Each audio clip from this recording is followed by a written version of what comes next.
I want to welcome all of you to Health Watch to Insight. My name's Bill Odgett. I'm a member of the Health Watch Advisory Group. I've got to make apologies for John, our chairperson, is otherwise engaged. And at this moment in time, I'd like to wish our manager, Alexia, a speedy recovery, who is suffering at this moment with COVID. So I wish Alexia a very good, happy, and a more happy New Year. So, so welcome to you all.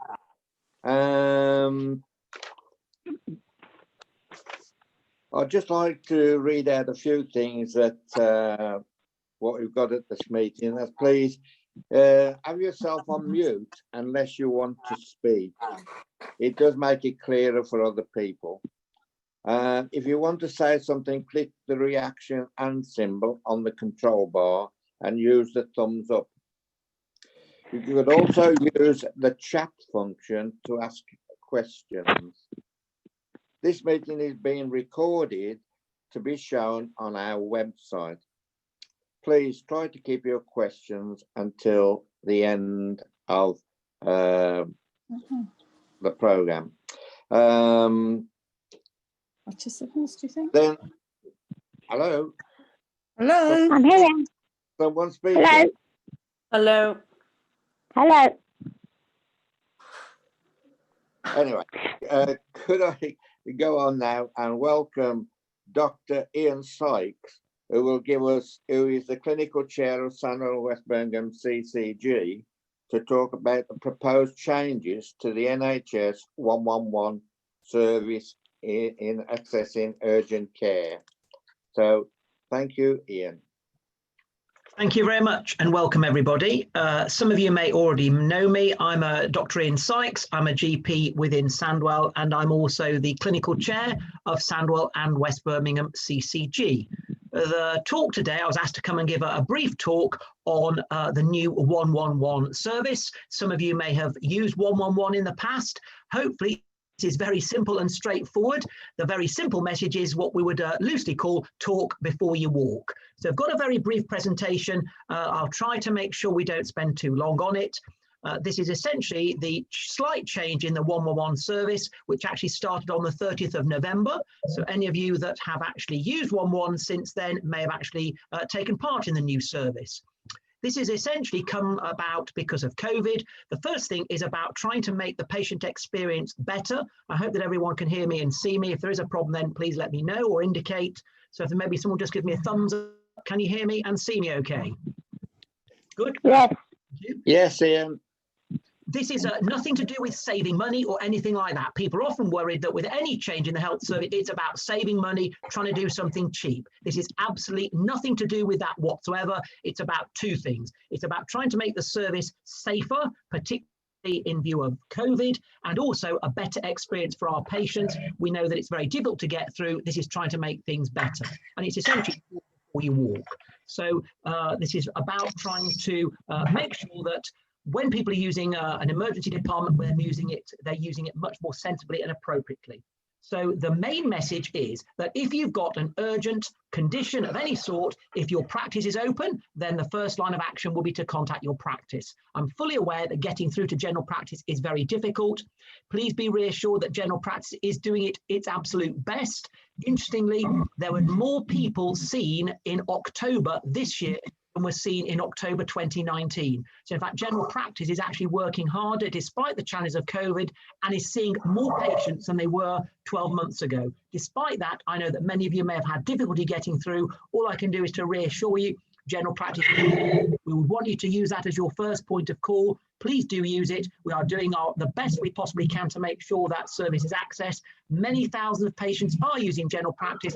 We know it's challenging. Please be aware that at the moment, between 5 and 10% of general practice staff are either off sick because of COVID or other illnesses or are self-isolating. So this means that we're trying to operate with 10% less staff. And as you can imagine, that will be challenging. So back to where we're going. So the idea is that you call your practice. If your practice is unavailable, you can't get through, or it's out of hours when the surgery is closed, you call 111. That should be the first point of access. The main message we're trying to get over is do not go to the emergency department or the A&E department unless it is a genuine emergency. We want people to ring 111 because that way your problem can be hopefully discussed and sorted out appropriately. And then they're going down the slide. Then if we just move down the slide, by ringing 111, you will then be able to speak to a clinician. That clinician will be able to triage your problem, discuss that with you, and decide how that problem can best be sorted out. That may be an appointment with your practice. And in fact, practices have got slots kept aside specifically for 111 to book into. It might be, it can be sorted out with advice over the phone. It may be you need to be seen in an urgent treatment centre. And our urgent treatment centre is, I'm trying to think, it's in, well, not Parsons Street, it's up in towards West Bromwich somewhere. But there is an urgent treatment centre within Sandwell. It may be you'll be at an appointment there. It may be that if you can't be seen in the emergency department, then that's fine. You will actually be given an appointment to be seen in the emergency department. And that's to make sure that when people do turn up there, is to try and make sure that the emergency departments don't become overwhelmed with patients, and to make sure we can properly social distance, and also to try to make sure that patients aren't waiting for hours and hours on end. I just want to make the point here that nobody will be turned away from the emergency department. However, if you do just turn up, you may have to wait a lot longer because you haven't got an appointment, and that provides incentive to ring 111. If you think you have got a genuine emergency, then it is absolutely appropriate and right that you dial 999. That's what the 999 service is there for. They'll then be able to triage your condition. And if it is an emergency ambulance will be dispatched and take you to the emergency department. So we just want to move down the slide. So essentially, in a nutshell, that's it. If you've got an emergency, you're not quite sure what's going on, you think you've got an urgent problem, call 111. They will help to sort your problem out. So this is to explain why we're doing that. It's because initially in COVID, the numbers attending ED dropped very significantly. That's now increased very significantly. And we need to make sure that we're not only managing our patients appropriately and making sure they get the right treatment, because we know that in many cases, going up to the ED department is not the best place to be seen. It's also to make sure that ED departments aren't just rammed full of people, some of whom shouldn't be there, but also to make sure it's safe when people do go up to the emergency department. We don't want people catching COVID there.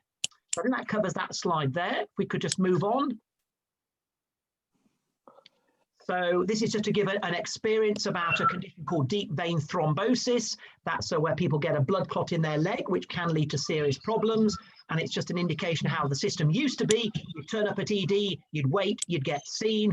And on the right, it tells you that this system has now changed, which means that patients will be given a time slot. They'll be seen, assessed, and it may be they don't actually need to be seen in the emergency department at all, therefore meaning that the patient gets a much more rapid treatment and actually avoids them having to go to sit in ED. So that's just to give you an idea of how, just using one simple condition called a DVT, how the change will occur. So move on to the next slide, please. So we've been working very closely with 111. Our current 111 service is run by the West Midlands Ambulance Service. They were rated outstanding by the CQC. They are an excellent service. More capacity has been built in. They've recruited trained telephonists and trained clinicians in order to help to assess our patients. So we can reassure you that there is more capacity within the 111 service in order to or that we can triage people appropriately. It's also very convenient that the 111 service and of course the 999 service are both run by the West Midlands Ambulance Service, and therefore people can be moved between 111 and 999 as appropriate. So for instance, we know there are people who dial 999 maybe simply because they panic, who actually don't need a 999 call. It can be therefore transferred over to 111. Conversely, there'll be people who ring 111 actually, and it's an emergency, and it can be transferred through to 999. So that's one of the beauties of the West Midlands Ambulance Service, that the 111 and the 999 service are run by the same organisation. So that's just to show that we hope that we've got enough people in post in order to make sure that when you do ring 111, your call will be answered quickly. and efficiently. I know that currently the number of calls that don't get through is a fraction. It's well under 1%. And most days there's no call abandonment at all. So that's good news that currently there does appear to be adequate capacity to make sure that you're not going to have to wait for long periods of time and you will get through. So if you move on to the next slide, please. So that's just to confirm that there is adequate workforce available. So what's the patient journey? What we want is for people to phone 111 and to try and make 111 that first point of access. If it's an emergency dentist you need, if it's an emergency GP appointment, if it's an ED appointment, you call 111, you'll be able to speak to a clinician who can then discuss your case with you, decide who the most appropriate person for you to see and direct you to that person. It might be the emergency department, might be the urgent treatment centre, might be a dentist, might be a pharmacist. They will make that person time, which hopefully means that not only does it stop ED getting clogged up, but actually for the patient, you get a better experience because you hopefully speak to the right person. So that's just a little bit about time slot, different between appointments. So you're given a time slot, the idea being that if you were given a time slot in the emergency department, you're not going to be, for instance, for 11:30. It's to try and give you a time slot so that you are seen within an hour or so of arriving. Bear in mind, currently, 10% or more people that go to ED, unfortunately, will wait more than 4 hours for their problem to be sorted out. This is to try to prevent people having to wait in the emergency department for several hours. So it's a time slot. So when you go up, you will hopefully be seen within an hour or so of your slot, again, to try and make that service seamless. We can't give direct appointments for obvious reasons, but to try to make it seen quickly and efficiently. So it's a time slot rather than an appointment. If we move on to the next slide, please. I've not seen, I have to say, a huge amount of advertising, but we know that communications have gone out and there's been huge effort to try to publicise this new service as much as possible. As I say, the main message today is ring 111. If we move on to the next slide, please. And we've actually got, I think, a small doodle advert. I'm not sure that if we're able to show that or we're going to show that at the presentation, but there's just a small animated cartoon just to show you actually how the system will run, and it is available via YouTube. So we're going to hopefully show that at some point during the meeting this morning. And if we move on to the next slide. Coming at the end, and there's just a few signs. This was it's Walsall Healthcare. Simply that was picked just as one of our local trusts to illustrate how the system works. But obviously at the Sandwell and West Birmingham hospitals, it'll say Sandwell and West Birmingham Healthcare Trust on there. And that's just to give you an idea of the sort of signs that you might be seeing. It's basically therefore to encourage people to call 111 first, so that when you turn up, you're an expected patient. If we just move on to the next slide, please. And of course, the final thing is, just get rid of that there. Final thing is that we want to get feedback from you. How is this system working? Is it working well? Is it working badly? Because ultimately, we want to get that feedback in order that we can make this system work better. So there are 2 communications addresses there. Some will be familiar to you. We've got the our own Black Country and West Birmingham engagement address at the bottom there. So if you just make a note of that, or even contact one of our own communications team at Sandwell West Birmingham CCG, and we can try and get that feedback in order that we can take your comments on board to try and hopefully make the service better. So an opportunity for you to feedback, that's really important. And we've got a very good track record, I believe, in our CCG for getting feedback, which we realise is very, very important and we take very seriously indeed. So if we move on to the next slide, please. And that's it. So that's the end of the presentation. I'm not sure we've got the doodle ad. I know that we've got Kat, one of our engagement team, on the call. Whether we're able to run that doodle chat now. Here we go.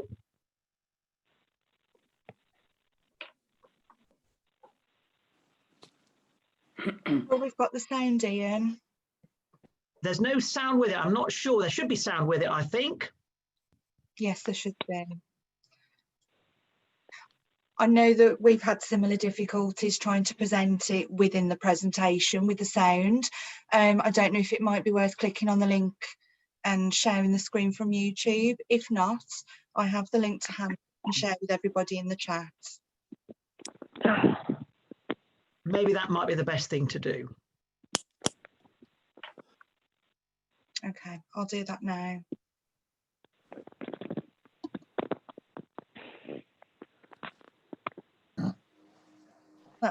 That hasn't worked. I do apologise, But if anybody wants to view that in their own time, I've just dropped the link in the chat, and I'm also going to share links, some information about other languages that it's available in, because I think it just talks you through, in summary, what Ian's just described to you, and but it's presented in a nice simple animation, just for ease of sharing and ease of access. I think it's quite good, and we've got that available in Bengali, Polish, Punjabi, Urdu and Somali as well. So I'm going to put all that information in the chat box, where you can access those.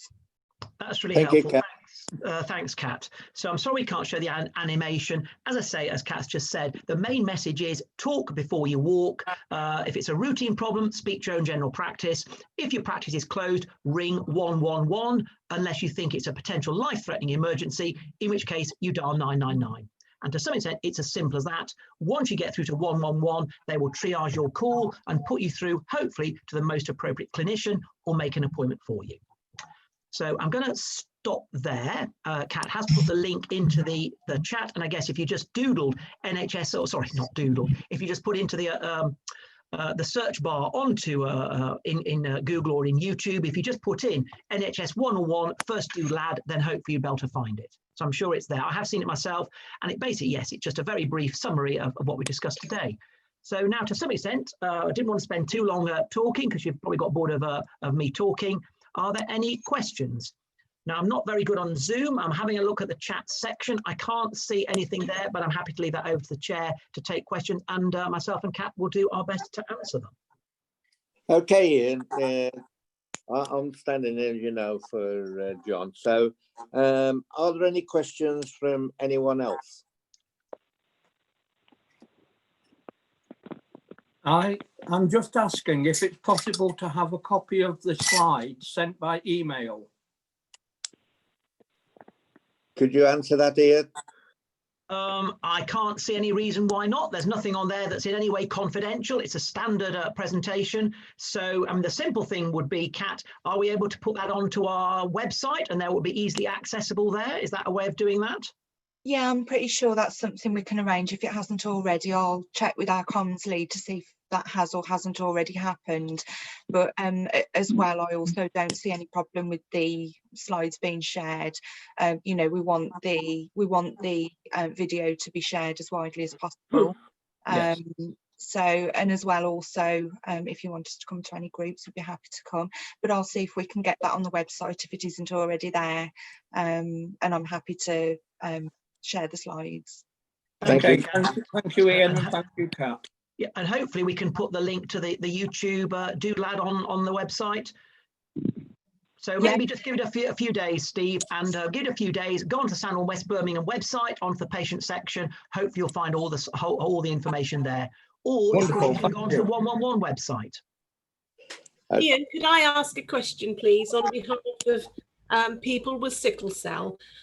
Sometimes people with sickle cell experience some problems when they access the frontline services, and I'm concerned with the switch from A&E, direct to A&E into 111, and I'd like to make sure that I can have a communication with someone within the 111 system to make sure that knowledge of sickle cell is flagged up for those. Okay.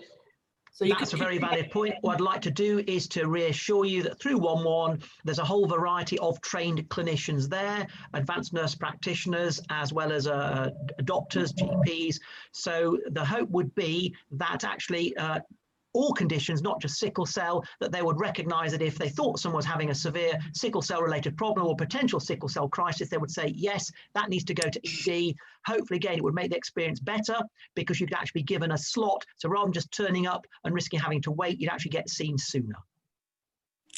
So I can reassure you there are trained clinicians within 111 to make sure that whatever the condition that a patient is suffering, and it goes for any condition, huge amounts of conditions, anyone with other immunosuppressive disorders that would be spoken to quickly. That's the whole point. This is actually to make things faster and better. So this is in no way a block. This is not trying to, as I say, this is not about saving money, trying to do things on the cheap. This is absolutely not that. It's trying to do two things. It's trying to make the patient experience better, trying to make the patient experience faster, and making sure that patients aren't sitting around for hours in ED departments. And of course, with something like sickle cell disease, it's absolutely vital that people aren't sitting around.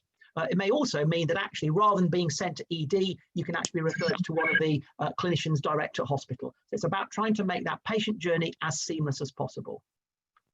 Thank you. Is it okay if I just add to that, Ian? Absolutely, yes. Obviously, you've got way more advanced knowledge than me, but I just wanted to reassure you, because earlier this year, in the beginning of the pandemic, I was sent over to 111 and trained up to help them when they were absolutely overwhelmed. And I just wanted to reassure you that, because I was there for 4 months, while I was taking calls, you will get through to a call assessor, and we are trained to assess you and refer you to the appropriate clinician. So I just wanted to reassure you that if somebody called up saying, I have a diagnosed condition, in some cases, if you've got a care plan, we will skip the assessment and get you straight in line to get contact back from a clinician. Sorry, I say we like I'm still there. Obviously, I'm back at the CCG now. But I just wanted to reassure you, sometimes I know a lot of people say that they get asked lots of questions that feel irrelevant, but trust me, they are important for us to rule out other things and get you to where you need to be. And if that's to speak directly to a clinician first, because you've got a known condition that's already been diagnosed and it's not the first time you're having a flare-up or symptoms, then there's a way in the system that if that's known, we can fast track the assessment and direct you to a clinician to call you back and take on the case from there. That's really helpful, Kat. Thank you. So I would hope that reassures you. I'm sure whoever it was it Stephanie, regarding sickle cell. It's just not about sickle cell disease. Obviously, take the point that's particularly important to you. It's about every serious condition to make sure patients are seen and triaged quickly.